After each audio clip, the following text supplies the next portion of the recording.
নাট্য দিবস উপলক্ষে রাধানগর দর্পণ কালচারাল অর্গানাইজেশন এলাকার নাট্যমোদী ও সংস্কৃতিপ্রেমী আপনজনদের জানাচ্ছে আন্তরিক শুভেচ্ছা এবং উষ্ণ অভিনন্দন। 1962 সালের 27 মার্চ ফ্রান্সের রাজধানী প্যারিস শহরে ইউনেস্কোর উদ্যোগে পৃথিবীর বিভিন্ন দেশের নাট্য সমন্বয়ে শুরু হল এক মহোৎসব, থিয়েটার অফ নেশনস। সেই উৎসব যেহেতু শুরু হয়েছিল 27 মার্চ, তাই সেই শুরুর দিনটিকেই বিশ্ব নাট্য দিবস হিসেবে ঘোষণা করা হল। সেই 1962 সাল থেকে প্রতি বছর থিয়েটার প্রেমী মানুষজন সারা পৃথিবী জুড়ে 27 মার্চ গভীর শ্রদ্ধা এবং আন্তরিকতার মধ্যে দিয়ে বিশ্ব নাট্য দিবস উদযাপন করে থাকেন। বিশ্বব্যাপী সেই মহান কর্মসূচির ক্ষুদ্র একটি অংশ হিসেবে আমরাও নিজেদের আপনাদের সামনে উপস্থাপিত করার উদ্যোগ গ্রহণ করেছি। আমাদের সময় যে আত্মদর্শনের আরতি শোনাচ্ছে, তাকে আমাদের থিয়েটার শুনতে পায়? আজ হতদরিদ্র নাগরিকরা আন্তর্জাতিক বাস্তবতার কুঠুরিতে আবদ্ধ।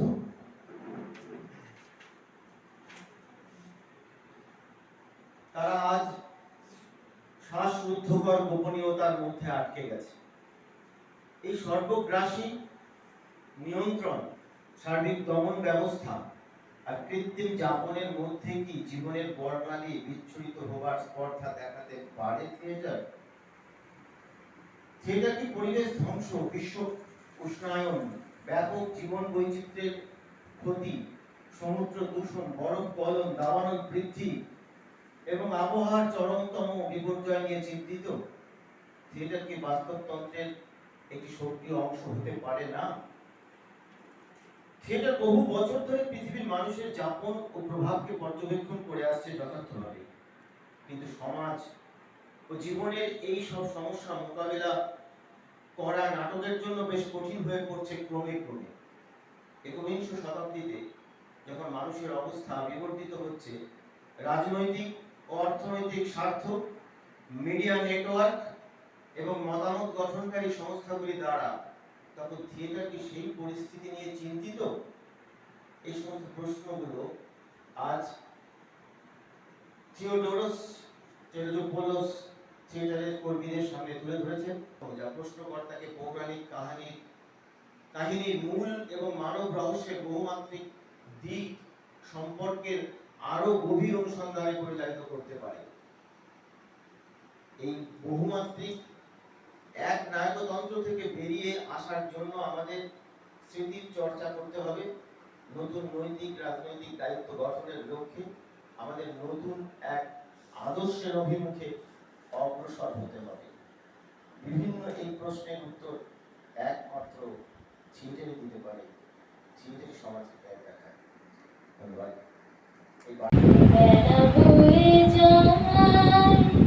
ছোট্ট মোদের পানসি তরি সঙ্গে কে যাবে, বেলা বয়ে যায়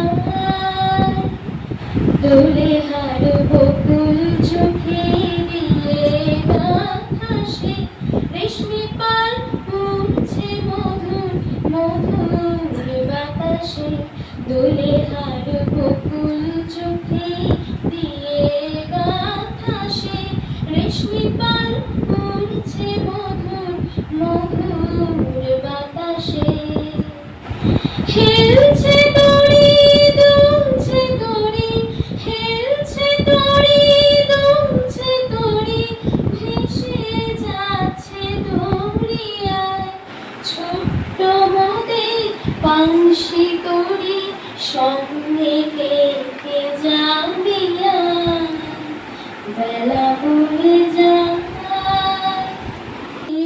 सुनरी पवन बरखा के दिन, दीवाना मन हुआ मतवाला रे, मिलना जहाँ धरती गगन, मंजिल की आस में मैं हूँ मगन,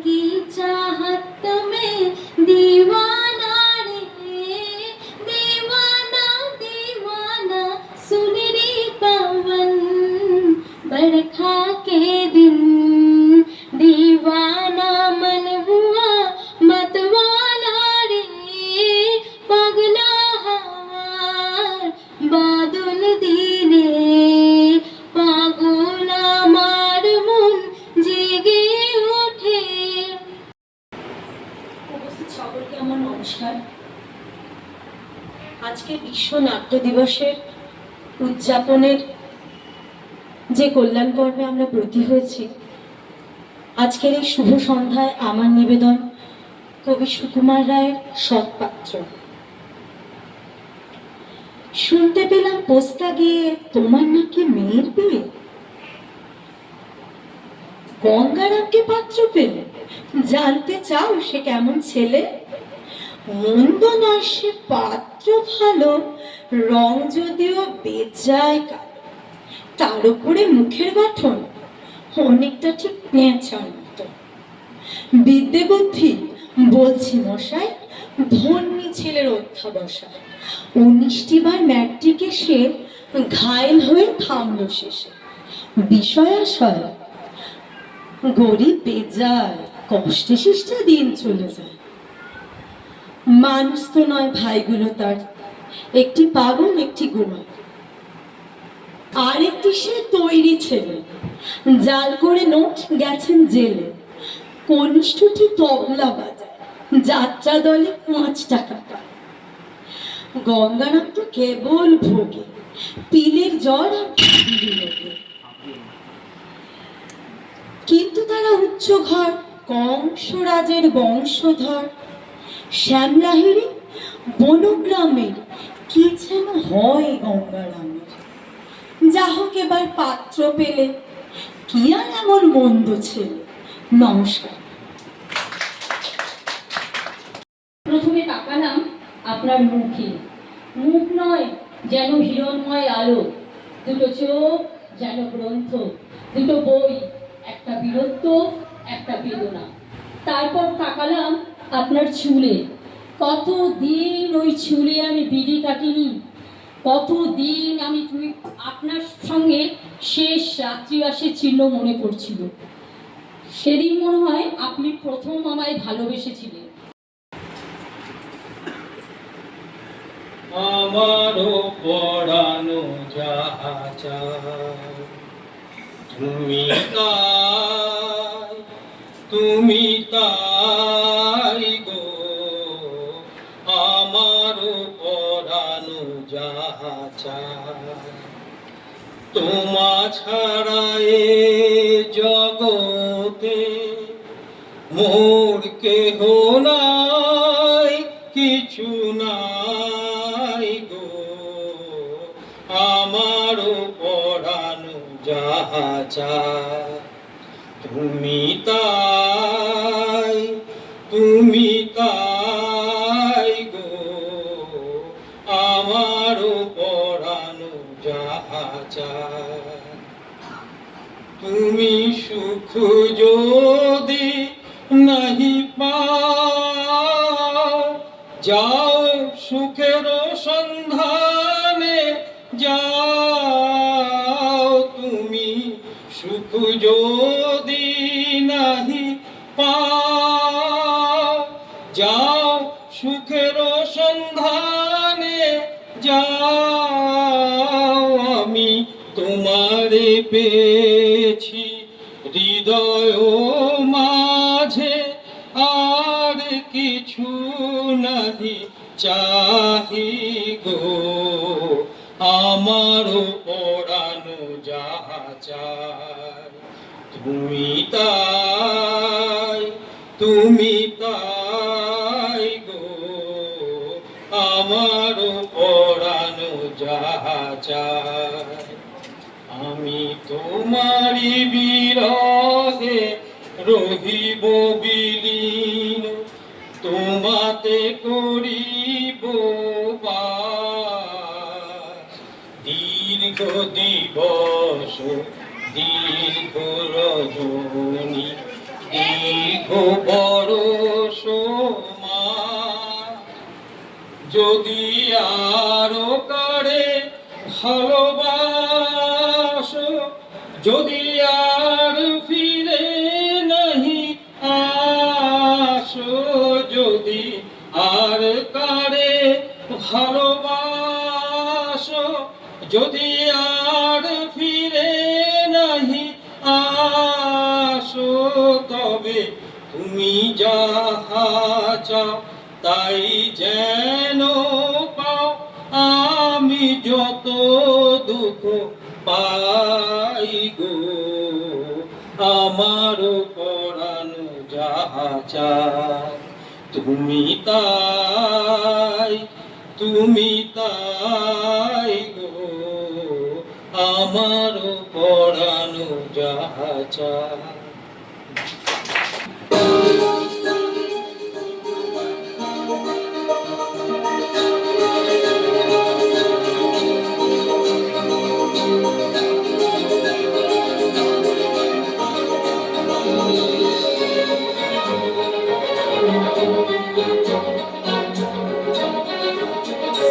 এসো শ্যামল সুন্দর, এসো শ্যামল সুন্দর, আলো তব কামহারা কৃষাহারা সঙ্গ সুধা, বিরোহিণী চাহিয়া আছে আকাশে শ্যামল সুন্দর, এসো শ্যামল সুন্দর।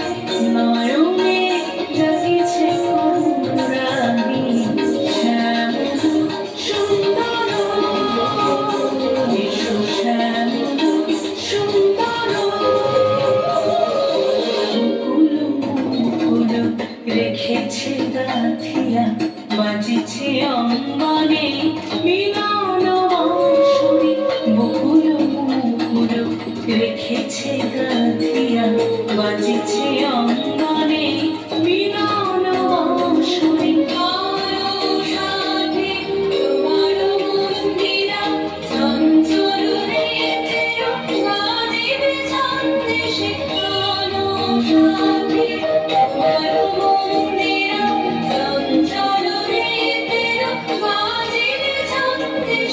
বাজিবে কঙ্কণ বাজিবে কিঙ্কিণী, বাজিবে কঙ্কণ বাজিবে কিঙ্কিণী, ঝঙ্কারিবে মন্দির রুরু শ্যামল সুন্দর, এসো শ্যামল সুন্দর, আলো তব কামহারা কৃষাহারা সঙ্গ সুধা, বিরোহিণী চাহিয়া আছে আকাশে শ্যামল সুন্দর, এসো শ্যামল সুন্দর, এসো শ্যামল সুন্দর।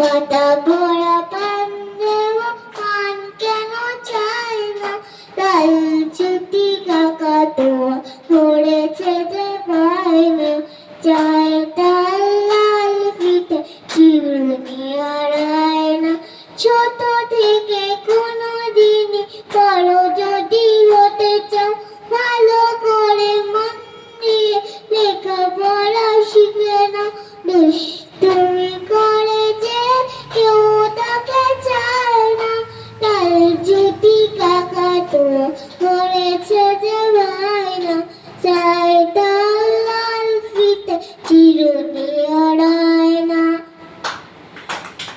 জোরে হাততালি। আকাশে নক্ষত্র হাসছে, আনন্দ যাচ্ছে, আপনার উদাত্ত কণ্ঠে বলুন কবি, shine on set emblem of hope twinkling ray, that while the soul's bright sunshine is on your path, dim silently through the seven doomed last to pick, with despite at night alone. কবিবর, আপনি স্রষ্টা। মৃত্যুর আগে আমার মুখে অন্তত এক প্রবল চিৎকার দিতে পারতেন। ভয় পেয়ে রামায়ণ বলবে মধুকবির মেঘনাদ সহজে মৃত্যু নেয়নি, চিৎকারে আতঙ্ক রেখে গেছে।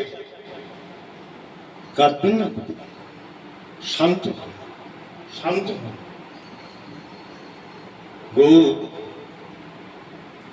গৌর, তুমি কি আমাকে দেখতে এসেছো? আমি ঠিক আছি, ফাইন, খাচ্ছি, দাচ্ছি, ঘুমাচ্ছি, ঘুম প্রশান্ত। Methought I heard was the cry, sleep no more.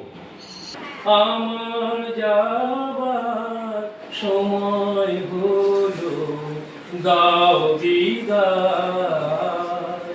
মোছো আখি দুয়ার খোলো, দাও বিদায়। ফোটে যে ফুল রাতে, ঝড়ে ধুলায় ভোর বেলাতে। ফোটে যে ফুল রাতে, ঝড়ে ধুলায় ভোর বেলাতে। আমায় ডাক। শান্তি ঘোষের বাবু মশাই, সে ছিল একদিন আমাদের যৌবনের কলকাতা, আর বেঁচে ছিলাম বলেই সবার কিনেছিলাম মাথা। আর তাছাড়া ভাই আমরা সবাই জেনেছিলাম হবে নতুন সমাজ চোখের সামনে। বিপ্লবে বিপ্লবে যাবে খন্ডলিচা, পাল্টে বিচার করবে নিজ দুজনে। কিন্তু সেদিন খুব কাছে নয়, জানেন সেটা মানে মৃত বাবু মশাই। বিষয় আশায় বেরিয়ে যান, তাই মাঝে মধ্যে ভাবেন উনান্তে পান্তায় নিত্য ফুরোয় যাদের চোখ সকাল্লাদের শেষ তলা নিয়ে টুকু চিরটাকালে রাখবে তাদের পায়ের তলার কুকুর। সেটা হয় না বাবা বলেই খাবা বারান্দা থেকে বাবু। তার ভাগে কি কম পড়ে যায় ভাবতে থাকেন বাবু। অমনি দুচোখ বেয়ে আলোক পেয়ে ঝরে জলের ধারা। বলেন বাবু হা বিপ্লবের সব মাটিসা হারা। কুমির কাঁদতে থাকে আর আমাকে নামা বলে। কিন্তু বাবু আর যাবো না চড়াতে জঙ্গলে। আমরা ঢের বুঝেছি খেদি পেছিয়ে নামে এসব আদর। সামনে গেলেই ভাববে মুখে প্রাণ ভরে তাই সাদো। তুমি সে বন্ধু না যে ধরতো না জলে হাজার চোখে। দেখতে পাবে তাকে শেখে যেমন তেমন লোকে। তাই সব আমার পাত্র মিত্র এই বিলাপেই খুশি। সুরি খানায় কেবল সত্য আর তো সবই খুশি। ছিছে হায় বেচারা, শুনুন যারা মস্ত পরিত্রাতা। এই কলকাতার মধ্যে আছে আরেকটা কলকাতা। হেঁটে দেখতে শিখুন ঝরছে কি খুন দিনে রাতের মাথায়। আরেকটা কলকাতায় সাহেব বাবু মশাই, নমস্কার। মুখে তার হাসি নাই দেখেছো? নাই তার মানে কি কেউ তাহা জানো কি? কেউ কভু তার কাছে থেকেছো? শ্যামা দাস মামা তার আফিনের থানাদার, আর তার কেহ নাই এছাড়া। তাই বুঝি আকাশে মুখখানা ফ্যাকাশে বসে আছে গাঢ় বেচারা। থপ থপ পায়েছে নাচতো যে আয়েছে, গাল ভরা ছিল তার ফুর্তি। গাইতেছে সারাদিন সারে গামা টিম টিম, আল্লাদে গড মূর্তি। তাই তো সে দুপুরে বসে ওই উপরে খাচ্ছিল কাঁচকলা চটকে। এর মাঝে হলো কি মামা তার মলো কি? অথবা কি ঠ্যাং গেল মোটকে? হুকো মুকো হেকে কয় আরে দুধ তা তো নয়, দেখছো না কিরকম চিন্তা। মাছি মারা ফোন দিয়ে যত ভাবে মন দিয়ে বসে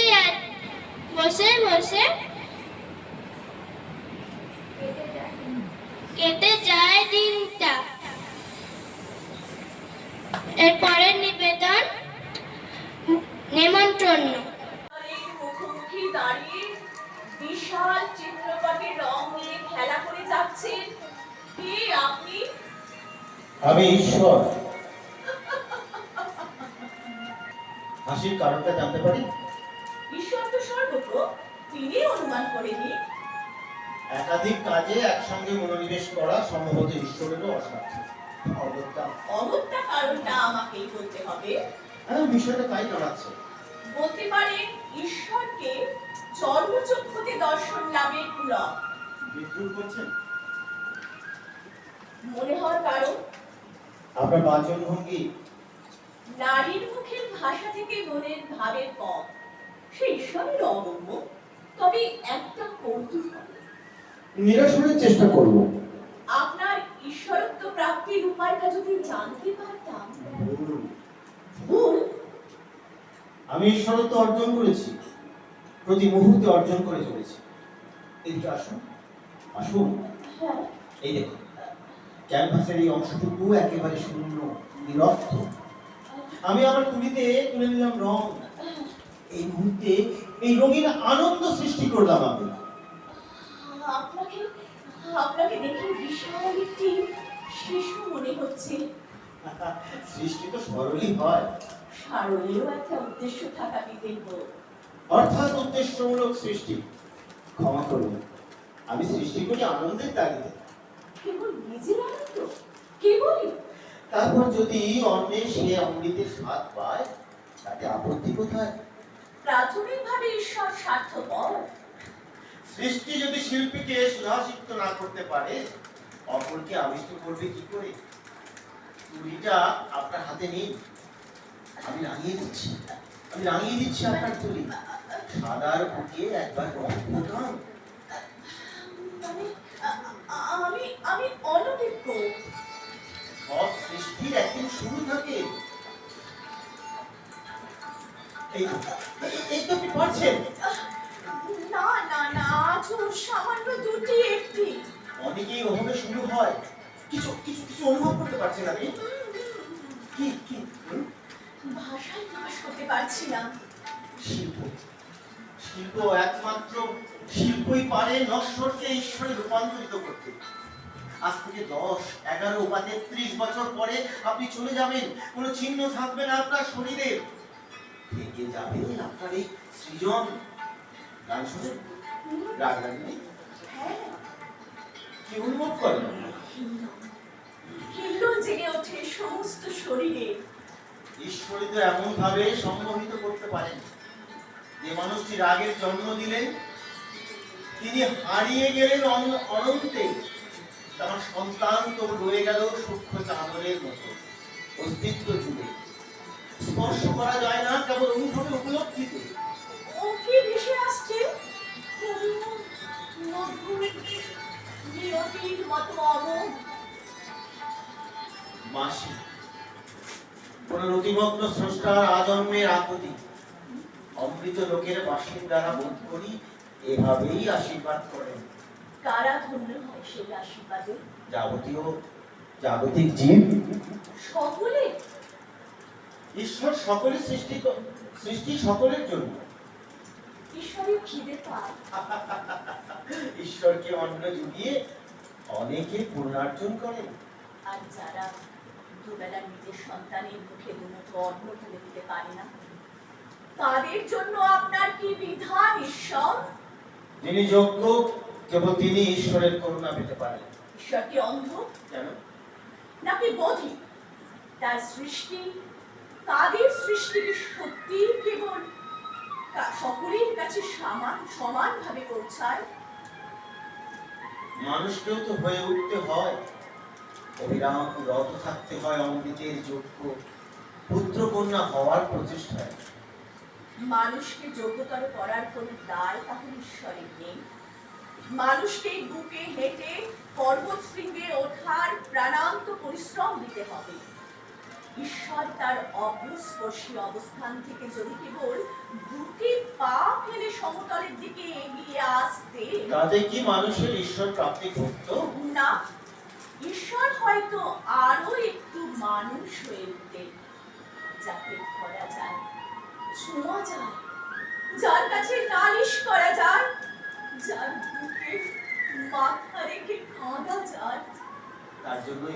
তাকে কি করতে হবে?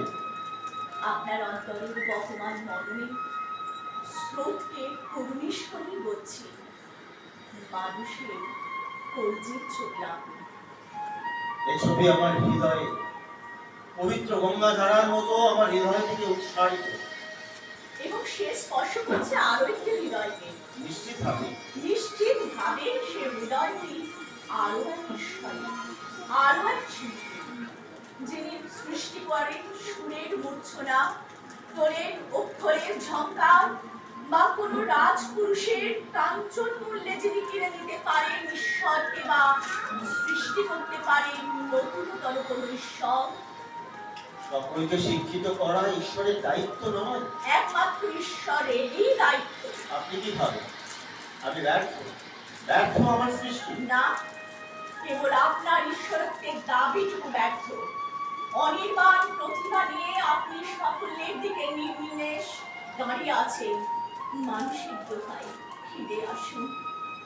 কেন আমায় হাত ছাড়িয়ে দিচ্ছে অমরত্ব? আমার দু চোখের সামনে কুসুমার্তীর্ণ স্বদেশ সরণী। আপনার স্বদেশের সরণিতে আজ লাখো লাখো অভুক্ত মানুষ হাঁটছে।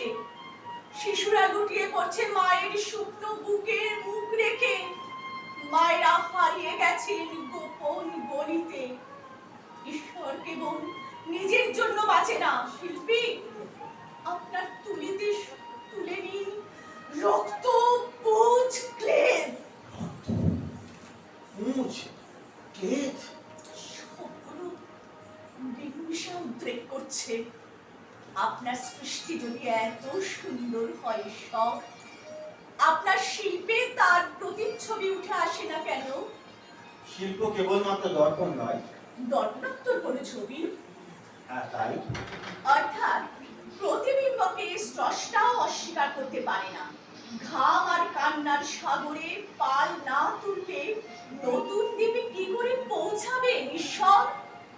আমি নতুন দ্বীপের দ্বার প্রান্তেই দাঁড়িয়ে আছি। আপনি একা কিংবা আপনার মতো মাত্র কয়েকজন, সবাইকে নিয়ে যেতে না পারলে নিঃসঙ্গতা গ্রাস করে ফেলবে। না তো আপনাকে একাকী ঈশ্বর, মানুষের চেয়েও দুর্ভাগ্য শিল্পী, তার জন্য কেউ অশ্রুপাত করে না। তাহলে আমার স্বর্গ? তাকে সবার করে তুলুন। আপনিও তো পারেন ঈশ্বরত্বের ক্লিপ খোলস মোচন করে যদি একবার মানুষ হয়ে ওঠে, কিংবা একজন শিল্পী। কোথায় হারিয়ে যাচ্ছেন আপনি? পথের সন্ধান দিয়ে যান আমায়। আমিও পথের সন্ধানে। পথে আরো হয়তো হাঁটতে হবে অনেক পথ। আর আমি খুঁজে নিন নিজের পথ। নেমে আসুন নিজের সৃষ্টি করা মিনার থেকে। আর যদি পথ খুঁজে না পাই? পথ খুঁজে পাওয়া যায় না, তৈরি করে নিতে হয়। কোন পথে? যে পথে চলে গেছে রাজপ্রাসাদ থেকে অনেক দূর।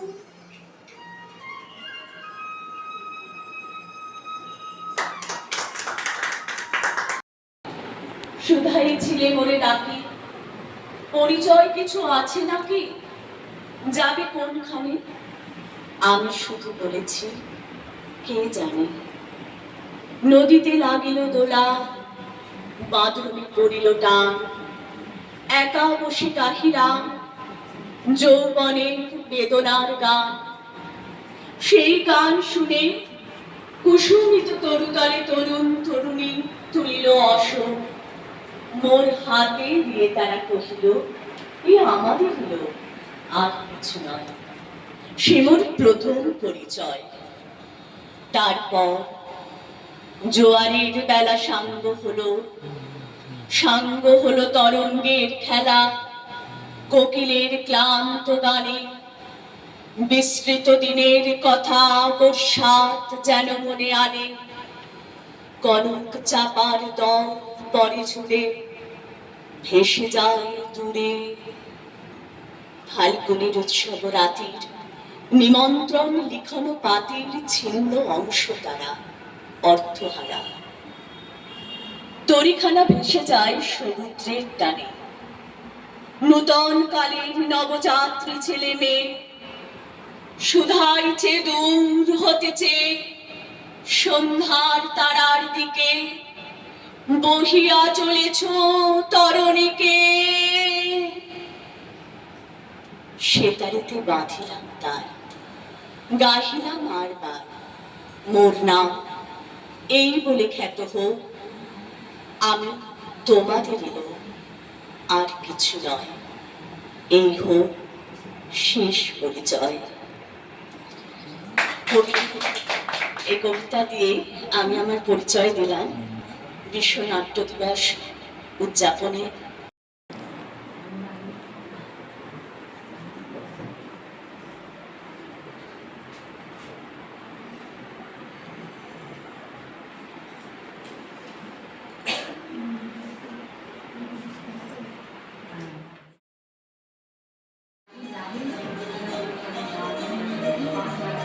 বাস্তব কল্পনা। গিন্নি, আরে চা কি হইল?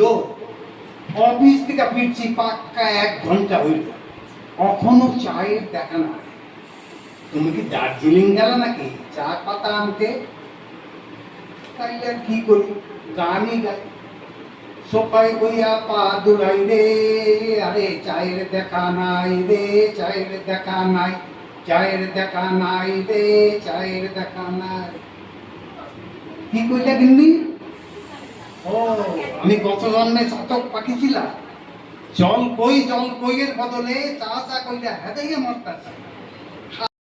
মেয়ে ঘুমিয়ে আসে, সন্ধে হলো, সূর্য নামে পাটে, এলেন যেন জোড়া দিঘির মাঠে। ধুধু করে যেদিক পানে চায়, কোনোখানে জনমানব নাই। তুমি যেন আপন মনে তাই, ভয় পেয়েছ ভাবছ এলেন কথা? আমি বলছি ভয় করো না মাগো, ওই দেখা যায় মরা নদীর সোটা। আমরা কোথায় যাচ্ছি কেতা জানে, অন্ধকারে দেখা যায় না ভাবে। তুমি যেন বললে আমায় ডেকে, দিঘির ধারে ওই যে কিসের আলো।